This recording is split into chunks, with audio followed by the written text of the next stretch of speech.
Taxi Driver. A psychological thriller about one man's slip into insanity. Taxi Driver was recognized as an important movie. Little did people know in 1976 how it would impact history. Centering around an unstable Vietnam vet with a thirst to kill. Most viewers are left trembling in their seats. This is a character with lots of blemishes, an alienated, lonely character. When one audience member fails to separate fact from fiction, there is no telling how many people will be hurt. Oh! Boom! Oh! With people with severe mental illness, while most of them, of course, are not violent at all, the ones that become violent, there are very often things that are referred to as copycat violence or copycat murder. This copycat crime rocks a country to its core. He wants to leave a mark, which is ironically what he ended up doing. John Hinckley makes a decision. I'm going to kill the president.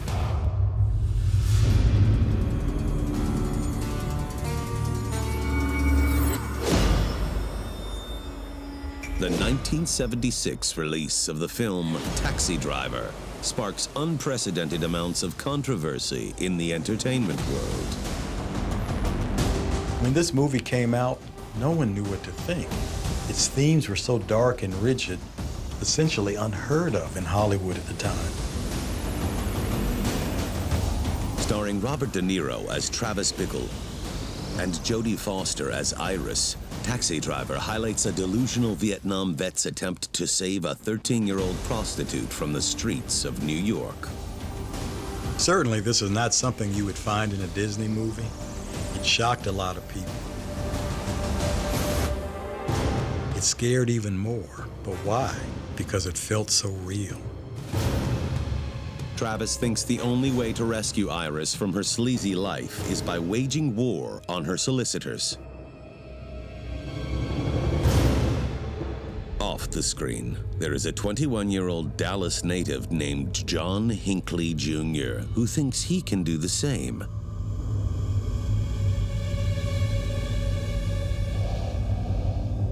Growing up in an affluent family, Hinckley can't seem to find his footing in life. John Hinckley was born into privilege. He was the son of an oil services executive who actually owned his own company. Hinckley came from a family where success was expected, and he was not achieving success. After dropping out of college, John decides to pursue a music career in Hollywood.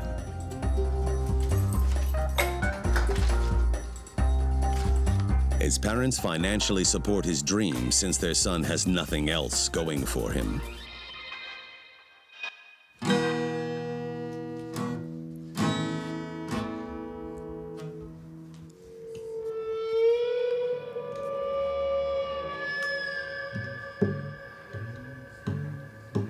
He had this idea that he could be a music star.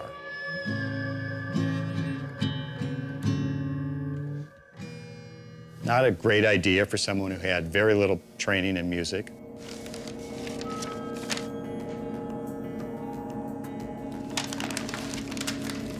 But like so many others who flock to Hollywood in pursuit of the American dream, John finds himself on the outside looking in.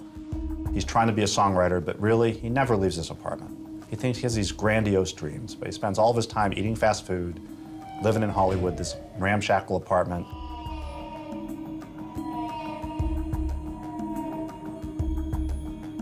John begins to despise the city. I think John Hinckley had a hard time understanding at first why he wasn't successful in Hollywood. He thought that he was an unappreciated talent. Seemingly, John has no friends and no one to turn to while living in Hollywood. Until he sees the film Taxi Driver. John instantly relates to the film's main character, Travis Bickle. Both the Travis Bickle character and John Hinckley were very lonely, alienated people. and he began to become increasingly fascinated with the lead character. One screening turns into another until Hinckley eventually sees the movie 15 times. It's an alarming fact that Dr. William Carpenter, who conducted a psychological evaluation on Hinckley, can't look past. He got confusion in his own identity with that of the taxi driver. I think John Hinckley found himself in 1976 in a deep, deep hole. And he saw the movie as sort of a map for getting out of his hole. John Hinckley can't get over how he and Travis are alike. Both men are loners who can't seem to find their way in life. As time progresses, John Hinckley decides that whatever he does in real life will emulate what Travis Bickle does in the movie. Because Travis Bickle, the character he identifies so much with, becomes obsessed with Jodie Foster, it's only natural that John Hinckley himself would begin to develop that fascination with Jodie Foster. Like Travis Bickle in the movie, Hinckley thinks he has to save Jodie Foster, and he even develops romantic feelings for her. I think the solutions that John Hinckley saw in the movie were the same solutions that Travis Bickle saw. Violence can be the answer. Jodie Foster could be the answer.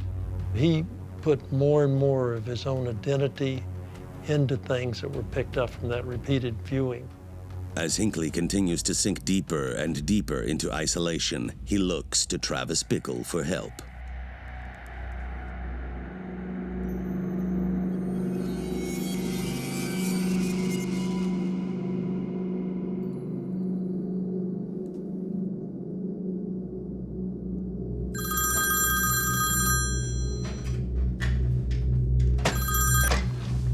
Hello? Hey, Mom. I'm good, good. How are you?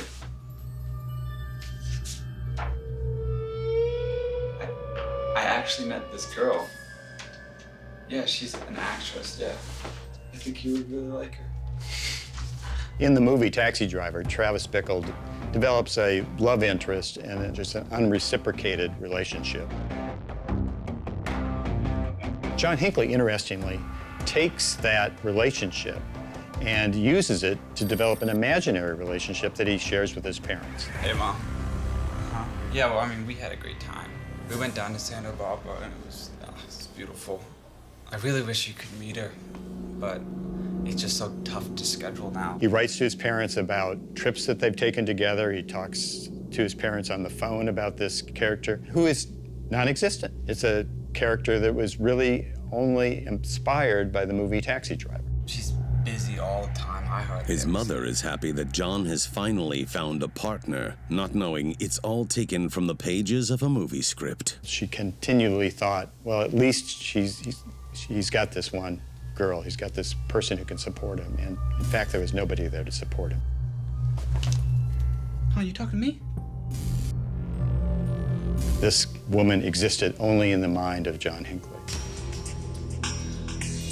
With every passing day, Hinckley's love affair with the movie only gets more and more dangerous. By 1979, things are getting pretty alarming.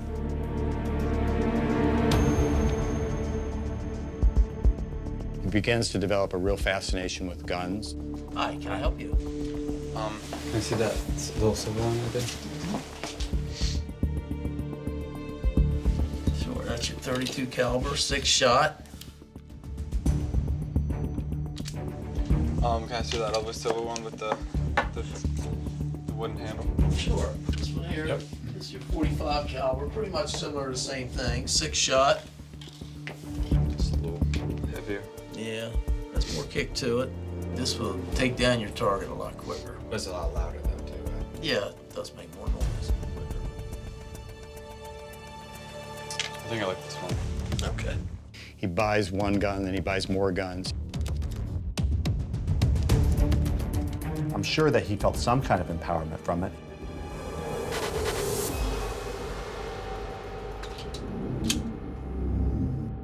You talking to me? Huh? You talking to me? You talking to me? Hey, you talking to me? While alone in his apartment, John Hinckley starts imitating scenes from Taxi Driver. In the movie Taxi Driver, Travis Bickle is shown in his very sterile one-room apartment. He's got a gun that he's playing with in various ways. John Hinckley is clearly obsessed with that particular scene in the movie.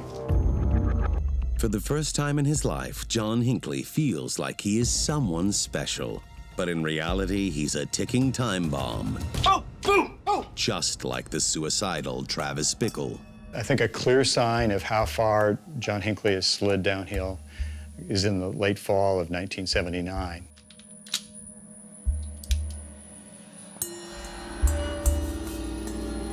Two times he takes a gun, puts it next to his head, and plays Russian roulette. That's something that only somebody that has a pretty clearly disturbed mind would do. By 1980, John's obsession with Taxi Driver reaches the point of no return. After reading an issue of People magazine, he learns that Jodie Foster is enrolled at Yale University. So Hinckley lies to his parents and says, hey, I'm in a writing class at Yale. I'm gonna be a writer, and I'm gonna go. So he gets their money, treks across the country and goes to Yale. But he's not there to study. He's there to stalk Jodie Foster. And when he arrives to Yale, things don't go according to plan. What are you laughing at? I think these constant brush-offs, given his obsession with Jodie Foster, begins to cause Hinckley to think about, how can I achieve this sort of unity with Jodie Foster? What can I do? As his overtures to Jodie Foster were rebuffed, the same way Travis Bickle's overtures were rebuffed, he decides, okay, I'm gonna make sure that Jodie Foster never forgets me.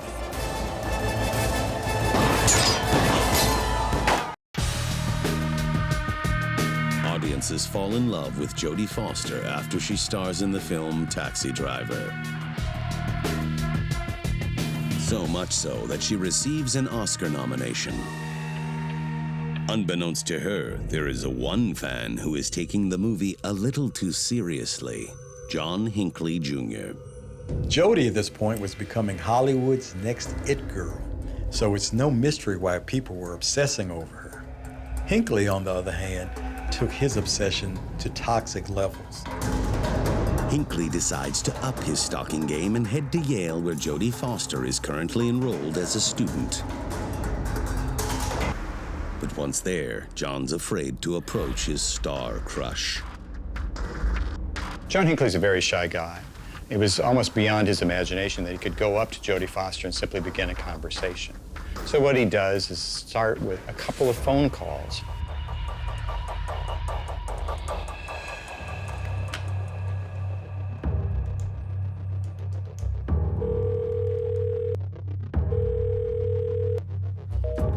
Jodie ignores all his attempts at communication.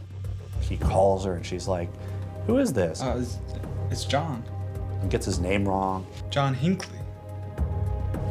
John Hinckley. Haven't you got any of my messages? And another time, he hears laughing in the background. What are you laughing at? He asks Jodie Foster, what are you laughing at? What are they laughing at? I don't get it. What are they laughing at? She says, they're laughing at you. Desperate for her affection, John writes Jodie Foster a poem titled, I Know a Girl. I know a girl who is beyond words. I don't know her well, but I know her, and she knows that I love her. I don't know her true feelings towards me, but she knows that I know her name. To John's chagrin, his efforts still don't leave an impression on Jodie Foster, but it isn't going to deter Hinckley from getting what he wants. Hinckley, like Travis Bickle, can't handle rejection. I mean, it's a feeling he despised. But because of this film, he knows just what he has to do to change that. Hinckley errantly thinks that killing will be the only way to get Jodie's attention. And he's got a target on his mind that is sure to grab headlines. President Jimmy Carter. So because Travis Bickle focused his first thoughts about violence on a politician, John Hinckley would do the same. And what better politician to focus your violence on than the President of the United States? It's an act of lunacy that most people can't begin to comprehend or justify. But John Hinckley Jr. isn't like most people. He was arming himself, he was paying attention to ammunition, he was doing things much the way the caretaking that Travis Bickle did. John Hinckley goes to Nashville. He ends up at a rally that Jimmy Carter is holding and begins to scope it out, much like the character Travis Bickle does in the movie. John Hinckley gets dangerously close to the president. Now we're getting into some dangerous territory.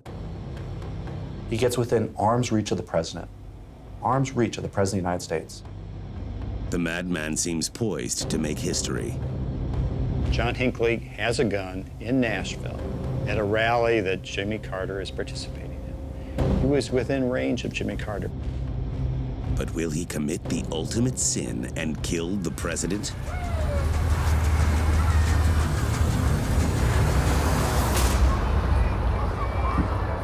At that point, he can't pull the trigger. He's not quite there yet. He hasn't fallen down the shaft quite far enough. Even so, it's only a matter of time before he explodes. John Hinckley might not have been ready to pull the trigger, but he's clearly thinking about it. He's getting himself ready.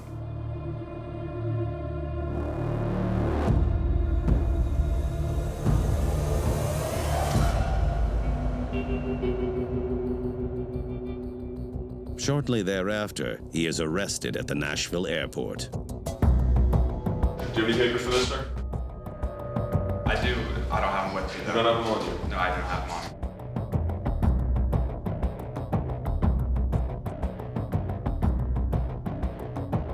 The charge is illegal possession of a firearm. Hinckley is merely given a $62 fine and is released from custody. John's foray into madness only intensifies after his initial encounter with President Carter.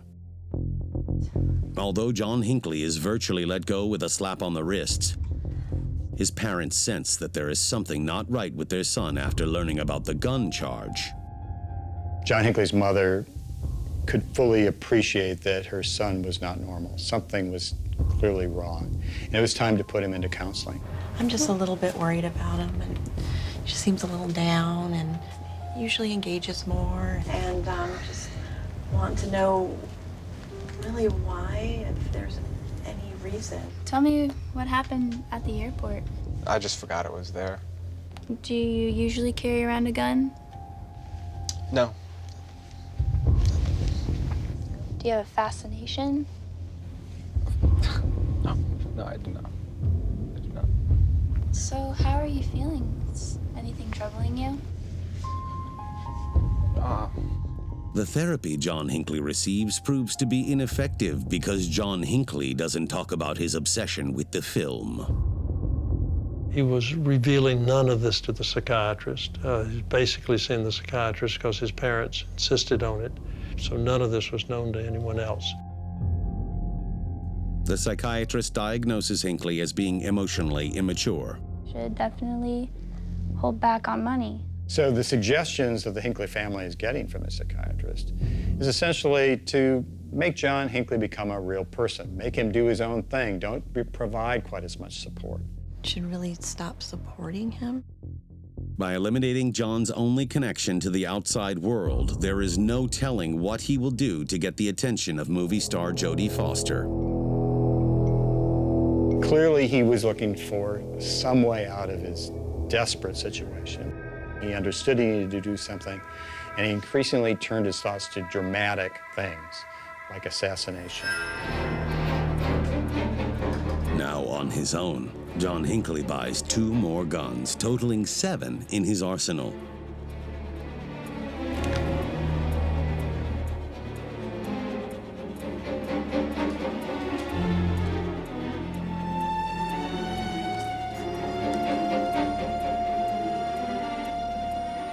and his fixation with Jodie Foster reaches a boiling point.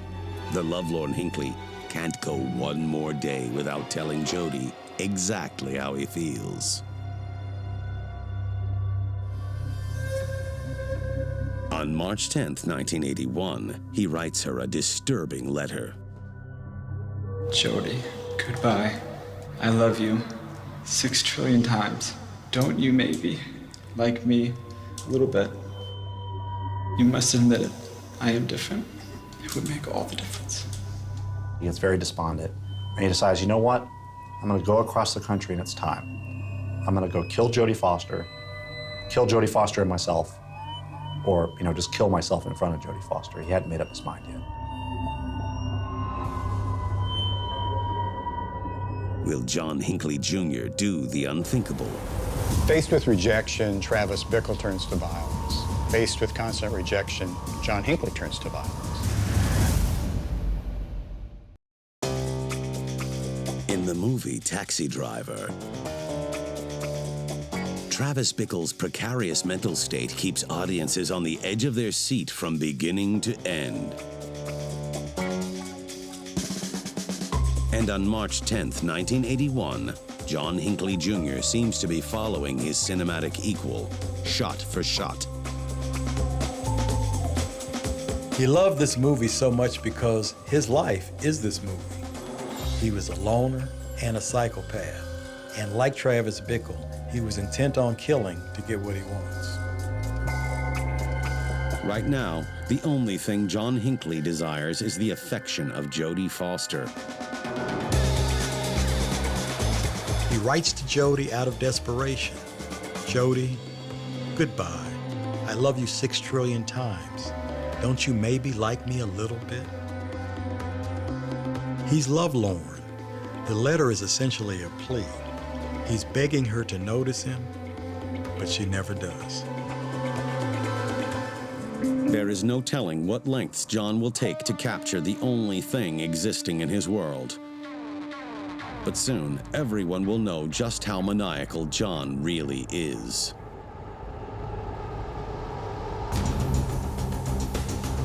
He is on his way to New Haven to kill Jodie Foster, kill her and then himself, or just kill himself in front of her on campus, an orgy of violence, right? Which is also kind of linked to Taxi Driver, right? I mean, that guy had murderous impulses.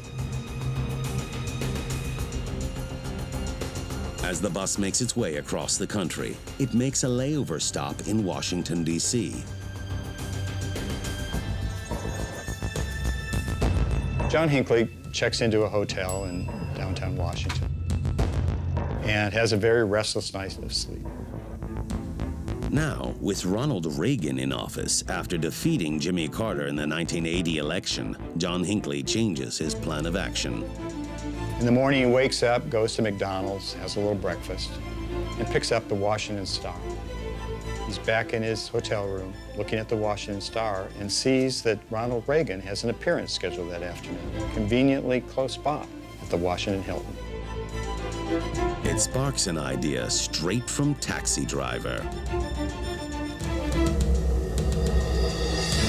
The scary moment about this whole thing was that while Travis Bickle had fantasies of killing a presidential candidate, he got scared and didn't do it. John Hinckley was more than willing and ready to kill. That very day, John puts pen to paper and creates a declaration of sorts. Dear Jodie, there is a definite possibility that I will be killed in my attempt to get Reagan. It is for this reason I am writing you this letter now. This letter is being written only an hour before I leave for the Hilton Hotel. Jodie, I'm asking you, please, to look into your heart and at least give me a chance. With this historic deed, to gain your respect and love. I love you forever. John Hinckley. It's a love letter, right? A love letter that he thinks is going to transit the grave. That's something someone writes when they think they're going to be shot and killed an hour later when they do something to impress this person. Hinckley's twisted letter to Jodie Foster is undeniable proof that his affinity for the actress has reached a fever pitch. He was a dangerous person, was desperate to achieve the fame and to establish the relationship with Jodie Foster. It's not a matter of if John will carry out his plan. It's a matter of how many people will die along the way.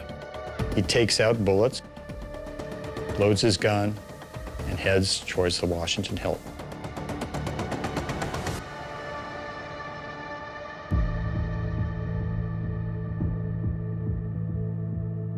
Around 2:30 p.m., in the middle of broad daylight, John Hinckley Jr. waits patiently outside the Washington Hilton Hotel, where President Reagan is speaking to a labor convention. So you've got guns, you've got John Hinckley, you've got desperation, you've got the president giving a speech. It's all there. We're going to have trouble.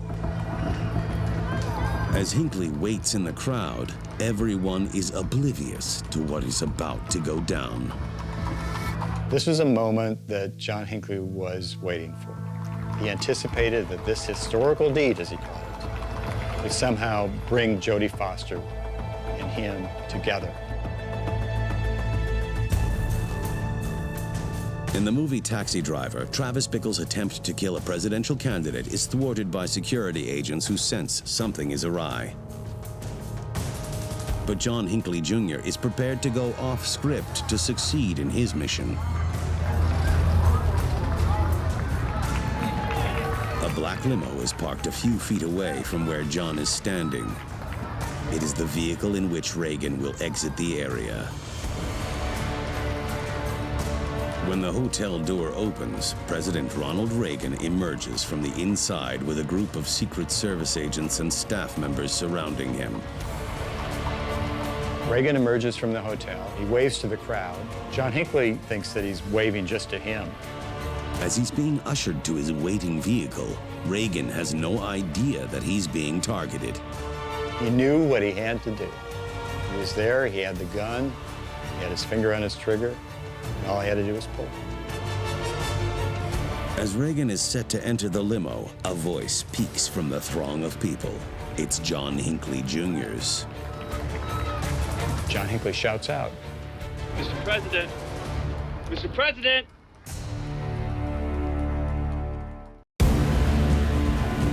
John Hinckley Jr. is about to spring a trap on the leader of the free world in 1981, President Ronald Reagan. His perverse fascination with Jodie Foster originates from his warped psychological bond to the film Taxi Driver. Oh, boom! Oh! Outside of the hotel, Hinckley waits for Reagan to get closer. He places his finger on the trigger of a hidden pistol.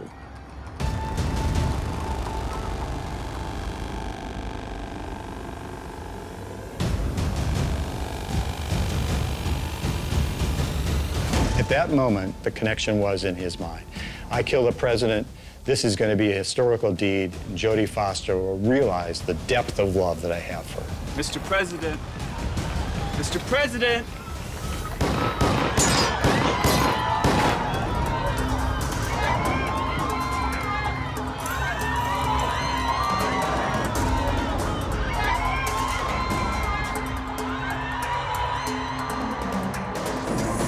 He fires 6 shots. They hit people. One of them misses everybody. One hits the car. Outside of the limo, armed guards quickly identify their shooter. Secret Service agents, as you might imagine, spot the problem and immediately go after Hinckley, jump on top of him. Hinckley is quickly detained, but his attack leaves 4 people seriously injured outside of the hotel. Most seriously injured was Press Secretary James Brady.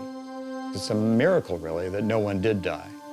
James Brady came precariously close to dying with a bullet lodged in his brain. The other victims, police officer Thomas Delahanty and Secret Service agent Timothy McCarthy, both received non-life-threatening wounds. And there is another person who was hit with a bullet. Let's go back! Let's go back! But the sixth bullet bounces off the limousine and hits Ronald Reagan and lodges itself just an inch from his heart. Surprisingly, Reagan doesn't even realize that he's been shot. Immediately, the thought is drive him back to the White House, drive him back to safety. And then begins coughing up blood.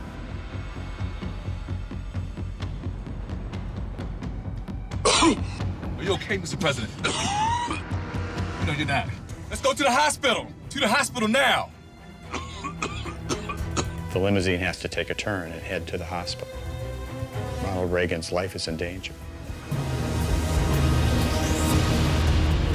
At the hospital, Ronald Reagan is able to walk himself into the emergency room.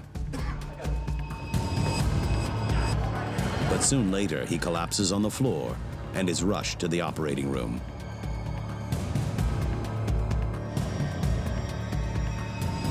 He gets to the operating room, and they're searching frantically for this bullet. They're operating on him, and a surgeon is hunting frantically for this bullet in Reagan's chest, worried it's going to slip into an artery and shoot into Reagan's brain and kill him. Luckily for the president and the entire nation, Reagan survives the operation. Reagan had one of the most scripted presidencies up to this time of anyone in history. Most scripted campaigns. He was an actor. That script got jettisoned at 2:27 p.m. when John Hinckley opened fire with those 6 shots.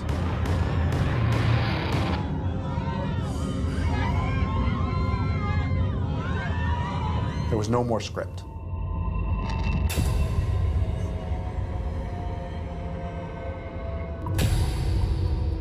While in police custody, FBI agents question John Hinckley Jr. about the attempted assassination. But Hinckley only wants to talk about one thing. I have a question for you. Go ahead, you can ask a question. Were the Oscars postponed this year? What the heck? Are the Oscars still on? Yes. As it turns out, the Oscars are scheduled, and John Hinckley asked an investigator whether they've been postponed. Were the Oscars postponed this year? Yes, the Oscars have been postponed. Why do you ask? Their being postponed to John Hinckley is a sign that his deed was really historical. It was making news, and the message would be getting to Jodie Foster. As FBI agents continue their interrogation, John Hinckley starts opening up about his potential motive. Is it just you? Did someone tell you to do it?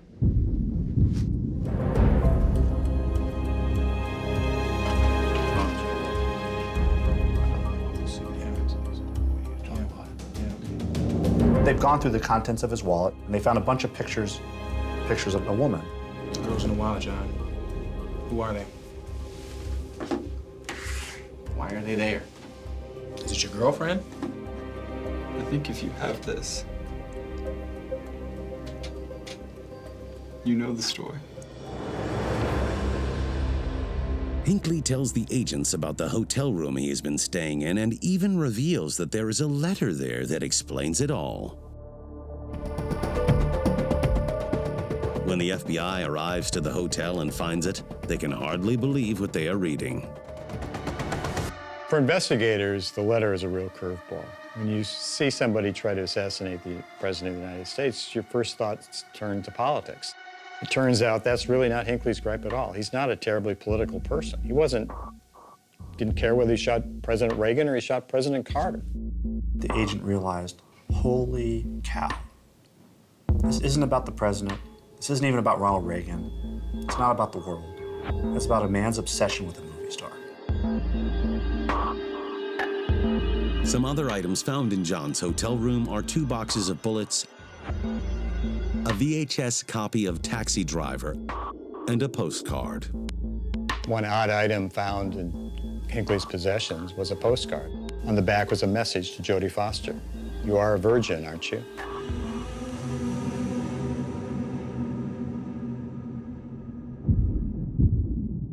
When Jodie Foster hears about Hinckley's disturbing motivation behind the assassination attempt, she finds herself beyond belief. For Jodie Foster, this disrupted a life that she was hoping would be as normal as possible for a student at Yale. She's another victim. I mean, in that sense, Jodie Foster is another victim of John Hinckley. And it won't be the last time Jodie Foster hears from John Hinckley Jr.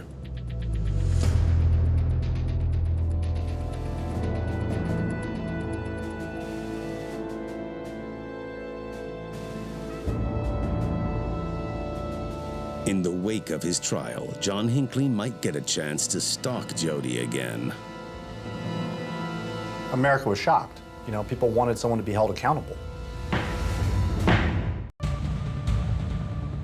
Very few people can comprehend how the film Taxi Driver propelled John Hinckley to commit one of the most crazed assassination attempts in the history of the United States. The news was a shock to the country. Here's the President of the United States, a new President of the United States. He'd only been in office 2 months, and already the assassins were after him. It seemed to be a very scary prospect for a lot of people. But the craziness of the case is only just starting.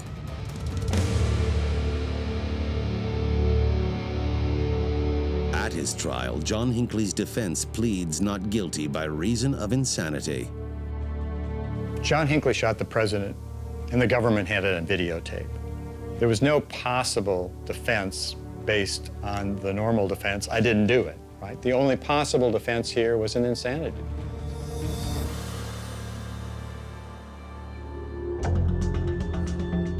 One of Hinckley's defense experts, Dr. William Carpenter, states that John identified in many ways with Travis Bickle from Taxi Driver. He was forming false beliefs. With people with severe mental illness, while most of them, of course, are not violent at all, the ones that become violent, they're very often things that are referred to as copycat violence or copycat murders. In that sense, some process like that may have been going on with John Hinckley when he was taking on this identity with Travis Bickle.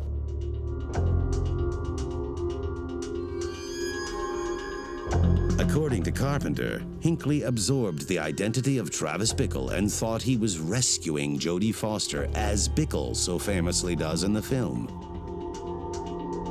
My conclusion was that he suffered from schizophrenia. The condition itself affects different people in very, very different ways. They'll process emotional information differently. Hinckley did not have a normal emotional reaction to or responsivity to ordinary things. In 1982, the burden of proof falls on the prosecution. Back then, you know, the insanity defense actually was reversed. And so if you raise the insanity defense as a defendant, the government's burden was to prove you were sane at the time, not the other way around.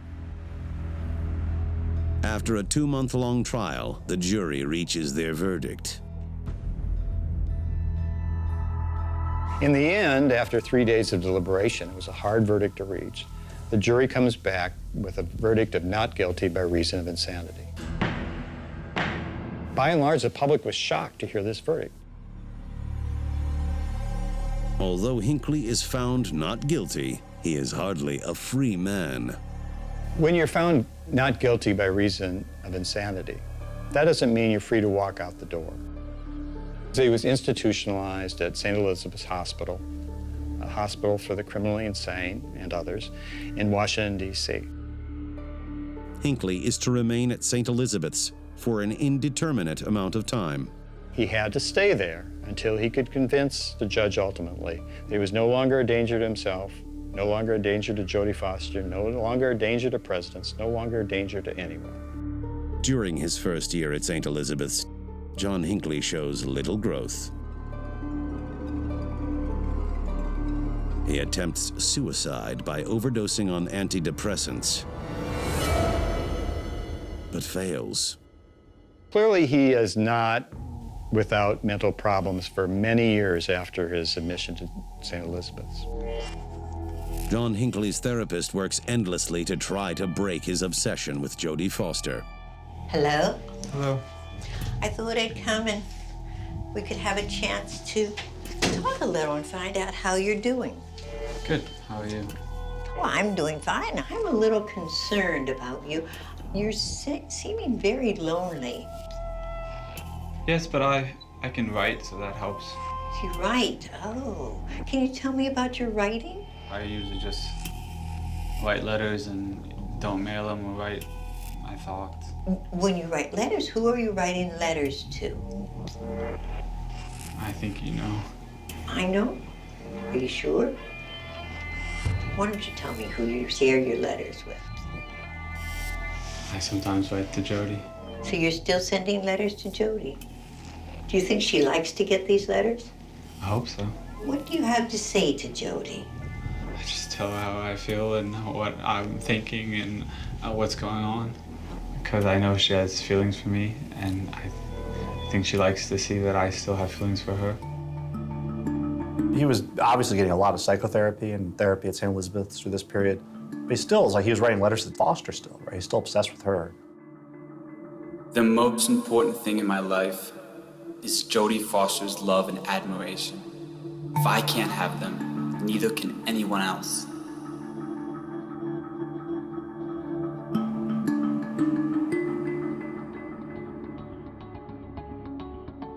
However, over time, doctors see some improvement with Hinckley.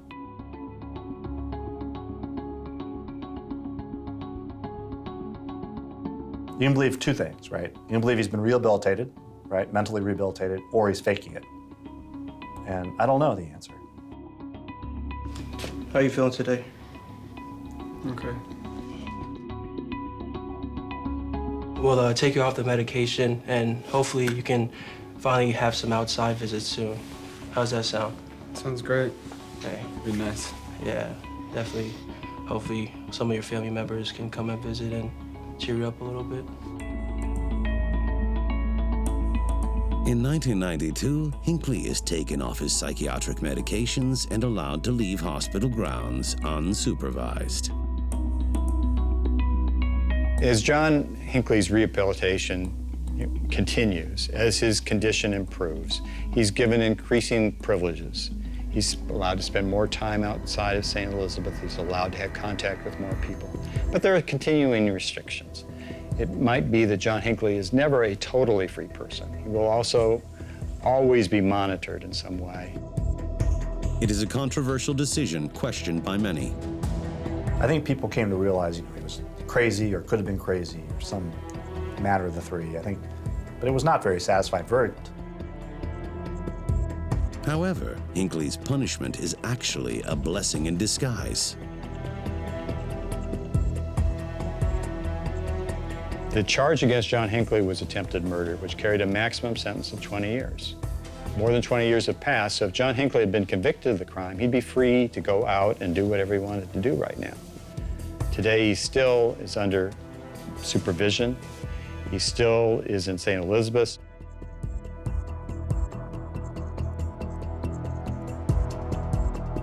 But one thing is certain. Because of Travis Bickle from Taxi Driver, Jodie Foster will never be out of John Hinckley Jr.'s mind. He got his wish. I believe his wish was to really get on Jodie's radar in a way that couldn't be denied. And maybe he did want to be famous. Maybe he wanted his name, indelibly etched in history. Well, he was successful in that tragic venture.